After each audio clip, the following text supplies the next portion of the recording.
and Phil, take one. Hi, I'm Coach Todd, and today I'm here with Phil Schuman. Thank you for joining me today. You're welcome. What we're going to talk about today is fundraising for races. Fundraising for races? You bet. Okay, so what I did last year is I raised money for prostate cancer, and I had a little guy called Traveling Newton. He went all the way around the world. We raised $5,000, which I thought I was pretty happy with. And then a couple of months ago, I was chatting with you in the hot tub, and you told me your story, how you raised money for the CNIB. Yep. So tell us about what did you do? Well, the idea was to run a marathon blindfolded.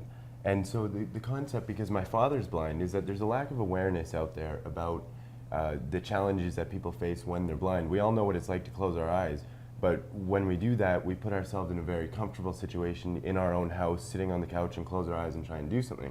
Never mind trying to navigate the minefields of the day-to-day life.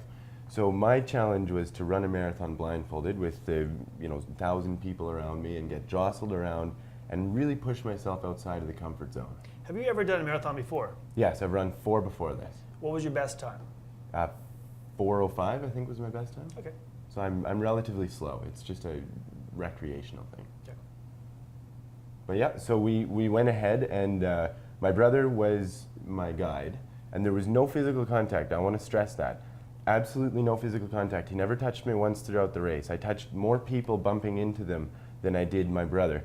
And it was all off verbal commands. He'd say left, I'd go left, is the idea anyway. Apparently I'm not as good of a listener as I like to think. But so we navigated through and we got it done, and it was the biggest challenge I've ever had. Fantastic. And did you wear something so that people knew you were running blindfolded? Generally speaking, the blindfold was enough. We had an underlaying goggle type thing, and then I had a company logo from a sponsor that went over. And we had CNIB, the logo for that, all over me. And I think people generally got the gist. There was a few people that commented or got a little upset when I was in their way a little bit, and then once they get past me and look back, they realize that I was blindfolded. Right. And how much money did you guys end up raising? The exact number is actually yet to be determined, because some of it, I was trying to take all the donations myself, but a lot of it went directly to CNIB. In fact, a great vast majority of it went to CNIB. And so we're looking right now in the range of $30,000-$35,000.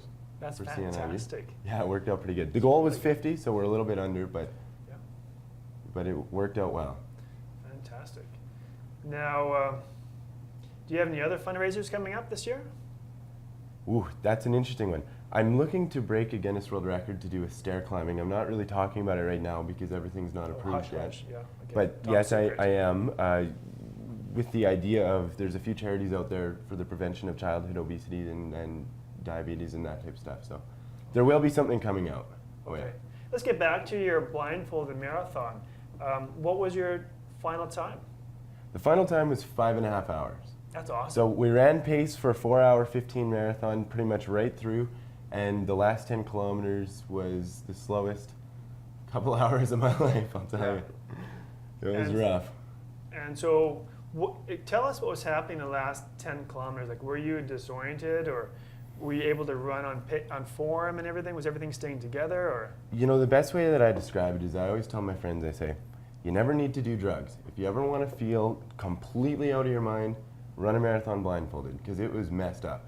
The world was just spiraling around me, and because I'd gone so long in the scorching heat too, it was about 33 degrees that day. Right. And just going off the commands of Elliot, and it was so hard to even figure out. I had no direction at all. It was so hard to figure out where I was going. He'd say left, and I swear that I turned left, but he'd be yelling at me from back there. Right. He's saying, turn left, and it was very difficult to figure out where I was, and I was dehydrated, and it was a mess, and my eyes were not feeling so comfortable.